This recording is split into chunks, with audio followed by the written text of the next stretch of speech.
अल्लाह ही अल्लाह किया करो, दुख न किसी को दिया करो, जो दुनिया का मालिक है नाम उसी का लिया करो। अस्सलामु अलैकुम वरहमतुल्लाहि वबरकातुहू।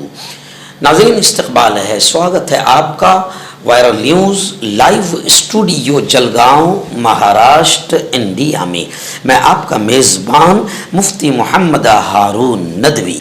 आइए प्यारे मुल्क भारत की बहुत ही ख़ास बड़ी 10 अहम ख़बरों पर नज़र डालते हैं। लेकिन सबसे पहले मैं अपील करूँगा कि जो साथी नए हैं और अभी तक इस बेबाक सच्चे चैनल से जुड़े नहीं हैं, अगर आप चाहते हो कि आपको मुल्क भारत की और पूरी दुनिया की सही और सच्ची खबरें देखने और सुनने को मिलें, तो फिर आप इस चैनल से जुड़ जाइए। सब्सक्राइब कर लीजिए हमारे इस चैनल को, बेल आइकॉन घंटी के बटन को दबा दीजिए ताकि हमारी हर वीडियो हर खबर आपको आपके मोबाइल पर मिल सके। और हाँ नाज़रीन, हम हर रोज़ एक अपील करते हैं कि प्लीज़, ये एक प्राइवेट चैनल है और चैनल चलाने के लिए पूरी एक टीम काम करती है, बड़ा रुपया पैसा खर्च होता है।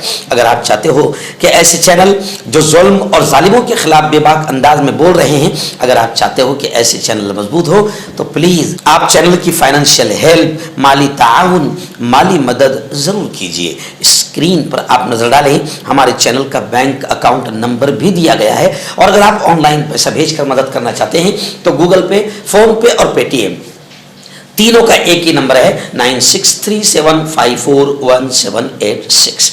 अल्लाह ने जो भी आपको ताकत दी है उस एतबार से हर दिन या हफ्ते महीने में एक बार ही सही 100, 200, 500, 1000 जो भी आप चैनल की मदद कर सकते हैं मदद कीजिए, चैनल को मजबूत कीजिए, हमारा साथ दीजिए। नाज़रीन, इस वक्त सुबह के 7 बजने वाले हैं और मैं अपने स्टूडियो में हाजिर हो चुका हूँ।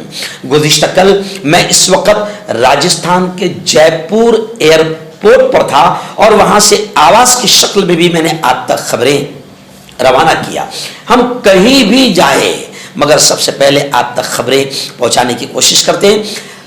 रात में जलगांव शहर में आ गया और अभी फिर वापस 8 बजे निकल जाऊंगा यहाँ से 100 किलोमीटर दूर मध्य प्रदेश का तारीखी शहर है एमपी का बुरहानपुर में मुस्लिम खाटिक समाज कुरैशी बकर कसाब बिरादरी, उनकी इस बिरादरी की 18 इज्तिमाई शादियां होने जा रही है और इस बिरादरी का मैं खुद राष्ट्रीय अध्यक्ष यानी नेशनल प्रेसिडेंट हूं। तो अभी वहां जा रहा हूं, इसलिए मैं सुबह 6:30 बजे ही फजर के बाद ही मैं ऑफिस पर कैमरे के सामने आ गया ताकि खबरें रिकॉर्ड हो जाएं। दुआएं कीजिए कि अल्लाह मेरी मेहनतों को कबूल फरमाए और अल्लाह ताला हर तरह से हिफाजत भी फरमाए और अल्लाह मदद भी फरमाए। आइए नाज़रीन, पहली बड़ी खबर, आप जानते हैं कि इस वक्त मुल्क में आज 7 मई को मॉक ड्रिल का ऐलान कर दिया गया है। महाराष्ट्र के कई शहरों समेत मुल्क भर में आज 7 मई को मॉक ड्रिल किया जाएगा, यानी शहरी हिफाजत की फर्जी मशकें की जाएगी। भारत और पाकिस्तान जंग से पहले की इसे तैयारी माना जा रहा है।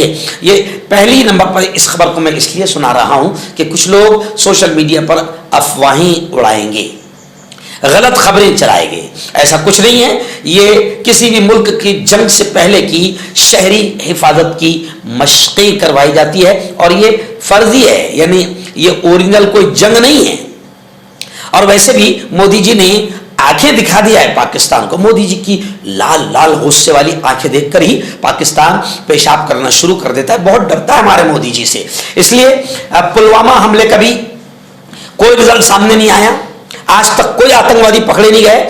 और इसमें तो हुकूमत ने मानना चाहिए कि पूरी तरीके से हुकूमत सरकार की यह जिम्मेदारी थी, सरकार अपनी जिम्मेदारी ले, क्योंकि किसी भी मुल्क की हिफाजत वो हुकूमत की जिम्मेदारी होती है। और जब आतंकवादी आ रहे हैं, 1.5 घंटा तक खून खराबा कर रहे हैं और जनाब इत्मीनान से जा रहे हैं, एक भी आतंकवादी पकड़ा नहीं जा रहा है, तो जनाब मोदी को मानना चाहिए कि हाँ हमारी कमजोरी है और हम कमजोर हैं और हमारी लापरवाही और गफलत की वजह से ये आतंकवादी हमले हो रहे हैं। अब वो जो मोदी जी बातें करते थे बहुत बड़ी बड़ी, वो अब बड़ी बड़ी बातें नहीं कर सकते, हालांकि फिर भी करेंगे क्योंकि बेशरम है, फिर भी करेंगे। लेकिन खैर हम तो कभी नहीं चाहेंगे कि किसी भी मुल्क में जंग हो, वहाँ का अमन खराब हो। हम अपने प्यारे मुल्क में अमन चाहते हैं, शांति चाहते हैं। लेकिन अगर दुश्मन हद से ज़्यादा बदमाशी कर रहा हो तो फिर उसे मुंह तोड़ जवाब दिया जाना चाहिए, सिर्फ मीडिया पर नहीं, क्योंकि अभी जवाब दिया जा रहा है मीडिया पर। जंग शुरू है, मोदी जी ने आंखें दिखा दी और पानी बंद कर दिया। कोई पानी वानी बंद नहीं हुआ। 2019 में भी पानी बंद करने की बात कही गई थी, लेकिन अभी तक कुछ नहीं हुआ है और किसी भी किस्म का मुंह तोड़ और कमर तोड़ जवाब नहीं दिया गया। आइए नाज़रीन, बड़ी खबर इस वक्त आ रही है। जी हाँ, झारखंड के राजधानी रांची में एक बहुत बड़ा जलसा हुआ। कांग्रेस के राष्ट्रीय अध्यक्ष मल्लिकार्जुन खड़गे वहां पर मौजूद थे। मल्लिकार्जुन खड़गे ने मोदी पर हमला किया, बीजेपी पर हमला किया और कहा कि पहलगाम टेररिस्ट हमले में आप अपनी गलती मान रहे हैं, यानी गलती मान रहे हैं, तो फिर आपने इसकी जिम्मेदारी भी लेनी चाहिए। झारखंड के रांची में जल से आम से खिताब करते हुए मल्लिकार्जुन खड़गे ने पीएम मोदी पर हमला बोला है। उन्होंने कहा कि पहलगाम दहशतगर्दाना हमले के हवाले से कि दहशतगर्दाना हमले की खुफिया रिपोर्ट होने के बावजूद भी पहलगाम में बड़े पैमाने पर सिक्योरिटी क्यों नहीं तैनात की गई थी। साथ ही उन्होंने कहा कि हमले के 3 दिन पहले ही इंटेलिजेंस ने रिपोर्ट नरेंद्र मोदी को भेज दी थी। जी हां, ऐसी सूरत में क्या मरकजी हुकूमत को पहलगाम हमले में हुए जानो माल के नुकसान के लिए जवाबदेह नहीं होना चाहिए? जब सारी रिपोर्ट आ गई थी तो फिर जवाबदारी भी हुकूमत की बनती है। नरेंद्र मोदी ने बाकायदा कहना चाहिए कि हाँ, इस हमले की जिम्मेदार हुकूमत है। हुकूमत की कोताही और लापरवाही की वजह से 28 भारतीयों की बेकसूर शहरियों की जाने गई है। आइए, रियासत बिहार की बड़ी खबर आ रही है। जी हाँ, बिहार में भारतीय जनता पार्टी के दफ्तर में मीटिंग हुई और मीटिंग करके अब अगला इलेक्शन बिहार का कैसे लड़ा जाए उसकी हिकमत अमली तैयार की गई। और खबरें आ रही है कि बिहार के 3 करोड़ मुहाजिर वोटरों पर अब बीजेपी की नजर है। यानी 3 करोड़ बिहार के लोग जो महाजिर हैं, जो बंबई, पूना, सूरत और पूरे हिंदुस्तान में कहीं पर भी जाकर मजदूरी करते हैं, काम धंधे करते हैं, उन 3 करोड़ बिहार के मुहाजिरों की वोटों पर बीजेपी की नजर है। यानी आप सोचिए कि पहलगाम में टेररिस्ट अटैक हुआ तो नरेंद्र मोदी को बिहार जीतने की इतनी फिक्र है कि सऊदी अरब से आने के बाद नरेंद्र मोदी पहलगाम और कश्मीर नहीं गए, सीधा रैली करने के लिए और भाषण करने के लिए कहां गए? बिहार गए। सब इलेक्शन का खेल है। तो अब 3 करोड़ बिहारियों के वोटों पर नजर है कि वो जो बाहर है, अब बीजेपी ने हिकमत अमली तैयार की है, या तो उन 3 करोड़ मुहाजिर लोगों को किसी भी तरीके से वहां लाया जाएगा या आप समझ लीजिए क्या किया जाएगा, लेकिन किसी तरीके से वो 3 करोड़ मुहाजिर वोटों पर भारतीय जनता पार्टी की नजर है। बिहार को जीतने के लिए भारतीय जनता पार्टी किसी भी हद तक जा सकती है। नाज़रीन, रियासत महाराष्ट्र की बड़ी खबर आ रही है। जी हाँ, सुप्रीम कोर्ट ने रियासती हुकूमत को, स्टेट गवर्नमेंट महाराष्ट्र को आदेश दिया, हुक्म दिया कि महाराष्ट्र में 4 महीने के अंदर अंदर म्युनिसिपल इलेक्शन कराए जाएं। सुप्रीम कोर्ट ने आदेश दिया है महाराष्ट्र हुकूमत को जमहूरियत के आईनी मैंडेट का एहतराम किया जाना चाहिए और सभी पार्टियों में सुप्रीम कोर्ट के इस आदेश के बाद खुशी की लहर है, क्योंकि आप जानते हैं म्युनिसिपल इलेक्शन को अभी तक नहीं करवाया गया और डिले किया जा रहा है। तो इसके पीछे बहुत बड़े बड़े गेम होते हैं, बड़ी बड़ी साजिश होती है। लेकिन अब सुप्रीम कोर्ट ने रियासती हुकूमत को आदेश दे दिया है कि 4 महीने के अंदर अंदर महाराष्ट्र में म्युनिसिपल इलेक्शन कराए जाएं। अब लगता है कि जलगांव में भी इलेक्शन होंगे। खैर, जहां तक मुंबई के इलेक्शन की बात करें, म्युनिसिपल इलेक्शन की, तो वहां पर महायुति ने एक साथ लड़ने का ऐलान कर दिया है। महाविकास अघाड़ी का फैसला अभी तक सामने नहीं आया है। नाज़रीन, रियासत बिहार की एक बड़ी अफसोसनाक खबर आ रही है। बिहार में तलबा पर, छात्र छात्राओं पर बेतहाशा लाठी चार्ज की गई। वज़ीर आला नीतीश कुमार की रिहाइश गाह का ये स्टूडेंट्स घेराव कर रहे थे। यानी अब आप समझ सकते हैं कि नीतीश कुमार भी बीजेपी के साथ है, यानी बिहार में भी बीजेपी की हुकूमत है, तो यहाँ बीजेपी की हुकूमत है, वहाँ किसान मार खाएंगे, स्टूडेंट्स मार खाएंगे, संवैधानिक तरीके से आंदोलन करने वाले मार खाएंगे।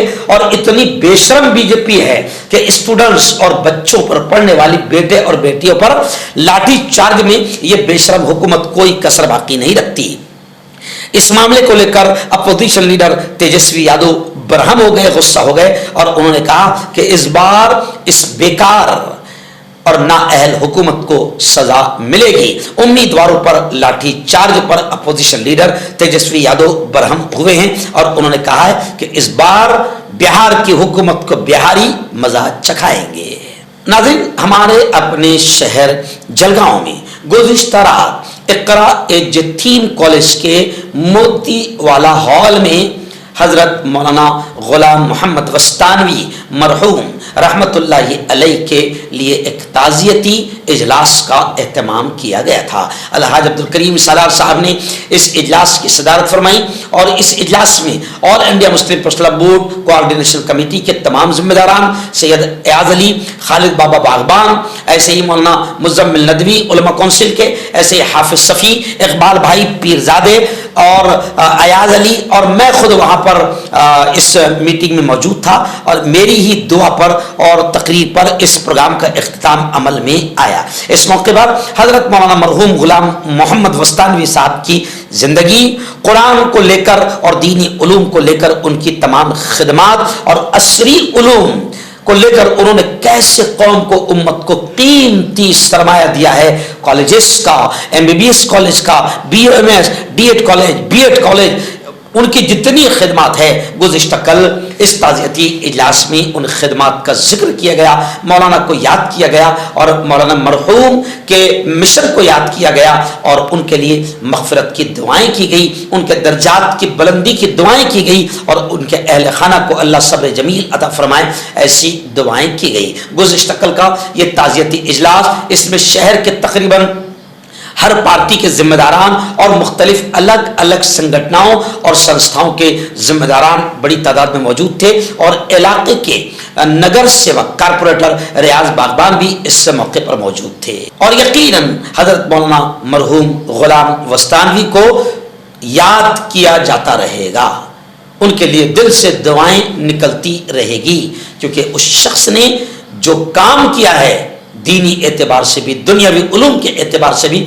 कसम अल्लाह की, मौजूदा इन 100 सालों में तो शायद कोई ऐसी शख्सियत नजर नहीं आती है। नाज़रीन, मुंबई से एक बड़ी खबर आ रही है। जी हाँ, शिवसेना उद्धव ठाकरे के कद आवर नेता संजय राउत ने गुज़िश्ता कल एनसीपी के सुप्रीमो शरद चंद्र जी पवार से मुलाकात की। एक किताब की रूनुमाई के लिए, दावत के लिए वो वहां पर गए थे और उन्होंने शरद जी पवार को मदऊ किया, लेकिन मजीद सियासी बातें भी हुई है। नाज़रीन, आखिरी 2 बड़ी खबरें हैं। जी हाँ, पहली बड़ी खबर ये आ रही है कि जंग की आहट के दरमियान, क्योंकि अभी इस वक्त लग रहा है कि कुछ बड़ा होने वाला है, हालांकि 15 दिन से बड़ा होने वाला है, तो ऐसा लग रहा है कि जैसे दही बड़ा होने वाला है, कुछ नहीं होने वाला है। पुलवामा में 40 हमारे फौजी शहीद हुए थे, लेकिन आज तक के उन आतंकवादियों का पता नहीं चला। आज तक के इतना बड़ा RDX बॉर्डर पे कैसे आया वो पता नहीं चला। और अभी का तो जनाब पहलगाम हमले के आतंकवादियों का कुछ भी पता नहीं चला है। और लेकिन 15 दिन से चल रहा है। मोदी जी ने पाकिस्तान को आंखें दिखाई, मोदी जी ने उनका इंटरनेट बंद कर दिया, मोदी जी ने यूट्यूब चैनल बंद कर दिया, मोदी जी के लाल आंखें देखकर घबराया पाकिस्तान। अरे मोदी जी, कुछ बड़ा करो। जंग सिर्फ मीडिया में चल रही है और गोदी मीडिया खूब माहौल को बना रही है, लेकिन खैर जंग की आहट तो है। इसी आहट के दरमियान एक बड़ी खुशखबरी ये आई है कि हिंदुस्तान और बरतानिया ने हाथ मिला लिया है। बहुत ही अहम डील हुई है। अब वो क्या डील हुई है वो आपको बाद में बताया जाएगा, लेकिन बड़ी खबर सामने आई है कि हिंदुस्तान और बरतानिया ने हाथ मिला लिया है। नाज़रीन, आखिरी बड़ी खबर उत्तराखंड से आ रही है, हरिद्वार से आ रही है। जी हाँ, हरिद्वार के शंकर आचार्य स्वामी ओमकतेश्वर आनंद, इन्होंने संगीन इल्जाम लगाते हुए ये कहा कि मनुस्मृति की तौहीन पर राहुल गांधी हिंदू धर्म से खारिज। जी हाँ, मनुस्मृति की तौहीन पर, बेइज्जती पर राहुल गांधी को स्वामी जी ने हिंदू धर्म से खारिज करने का ऐलान कर दिया और सनातन धर्म की बुनियाद को निशाना बनाने का दावा किया है। खैर, कई स्वामी आए हैं ऐसे जो बाकायदा किसके लिए काम करते हैं सबको मालूम है, और इन स्वामियों ने कैसे मुल्क में माहौल को खराब किया है ये भी सबको मालूम है। मर्दाना ताकत हासिल करें 72 घंटों के अंदर, वो भी जड़ी बूटियों द्वारा हकीम याकूब खान से कांटेक्ट करें जो कि 75 सालों से हिकमत कर रहे हैं। इसके अलावा जोड़ों में दर्द, गुर्दों में पथरी, शुगर, खुजली, बीक्यूरिया का गारंटी से इलाज किया जाता है। अभी कांटेक्ट। तो मैं हकीम जावेद, क्या आपको शुगर है या आपके बदन में दर्द रहता है, जैसे जोड़ों का दर्द, नसों का दर्द, गठिया हुआ है? इसके अलावा अगर आपको बवासीर है, खूनी वाली हो, मस्से वाली हो, और अगर आप अपनी शादीशुदा जिंदगी को लेकर खुश नहीं है तो आप हमें कांटेक्ट कर सकते हैं। यहाँ गारंटी के साथ जड़ी बूटी से इलाज किया जाता है। Thank you so much. Hakim Farid जो कि खानदानी देसी दवाओं से इलाज करते आ रहे हैं, जैसे मर्दाना ताकत, लिकोरिया, शुगर, बिना अंग्रेजी दवाई, बिना परहेज के खत्म हो जाती है। इसके अलावा जोड़ों का दर्द, घुटनों का दर्द, कमर दर्द, खुजली, बवासीर, खून या मस्से वाली, वजन कम करना, वजन बढ़ाना, तिल, मस्से, आंखों के ऊपर की चर्बी, बालों का झड़ना, बालों में कीड़ा लगना, भी कांटेक्ट।